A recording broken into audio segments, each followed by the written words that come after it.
Hi guys! Long time no vlog! So for today's video, isasama ko kayo sa aming ganap. So ayun, nagkaayaan mag-reunion yung mga kaklase ni Daddy nung grade 6 and most of them kilala ko na kaya sumama na rin ako. Pagkatapos nga namin mag-stop over, maya-maya ay nakarating na rin kami sa aming pupuntahan and ayan, sobrang edit! Say kaglutabi!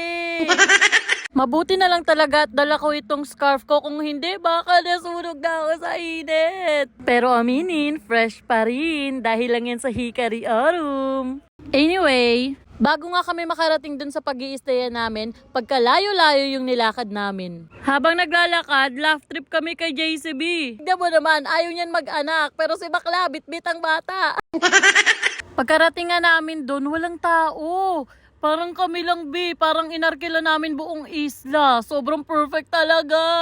Sobrang init, kaya ayan, uminom muna ako ng tubig. Nung nakapagpahinga na kami, ayan, nagdesisyon na rin kami umakyat kasi doon pa sa taas yung room namin. And ayan, may pa-mirror shot sila. May baby nga kaming kasama and ayun, karga ni Daddy, baby girl yan. Gusto na mag-baby, abinin. Pagkatapos namin magbaba ng gamit at makapagpahinga, tumambay kami sa boys room. Dalawang room kasi yung kinuha, yung sa girls sa baba, yung may mirror, and dito sa boys. Habang nagpapahinga yung mami ni baby, ayan, kami muna yung nag-aalaga. Sarap talaga mag-aalaga ng baby. Lord, please, bigay nyo na kami ng baby girl. Habang nagbabantay kay baby, ang ganda ng view namin dito. Tignan nyo naman. Dahil dyan, nag-decide na rin kami bumaba kasi hindi na mainit, hindi na masakit sa balat. And ayan, pagdating nga namin sa dagat, parang kami lang talaga yung tao, Ang peaceful dito. Bago lumubog yung araw, ayan, nag-picture-picture muna yung mga boys. 6 amethyst, ang kilabot ng grade 6. Charis. Pagkatapos mag-picture, ayan, tumambay na lang kami and pinanood yung sunset. Sobrang peaceful talaga nung ganito guys. Sobrang relaxing and ang perfect talaga sa peace of mind. And ayan, habang pinapanood namin yung mga nagkakayak. Gusto rin namin magkayak! Ito na ang exciting part. Nagkikwentuhan na ang mga pinagagagawa nila nung grade 6. Kayo nang bahala, hindi ko nalalagyan yan ng boys. Basta sobrang saya talaga. Hindi na namalayan yung oras. Nagkaayaan umakyat kasi magdi-dinner na.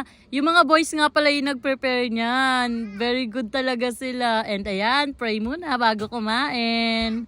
Pagkatapos ng dinner, ayan, session sila ulit, Dahil nga hindi naman ako nagiinom, ayan, gumawa na lang ako ng iced coffee para kahit papano makasabay-sabay naman. Maaga nga ako nakatulog noon and hindi ko na alam kung anong oras natapos sila Daddy. Pero ayun, pagkagising ko, nagpe-prepare na siya.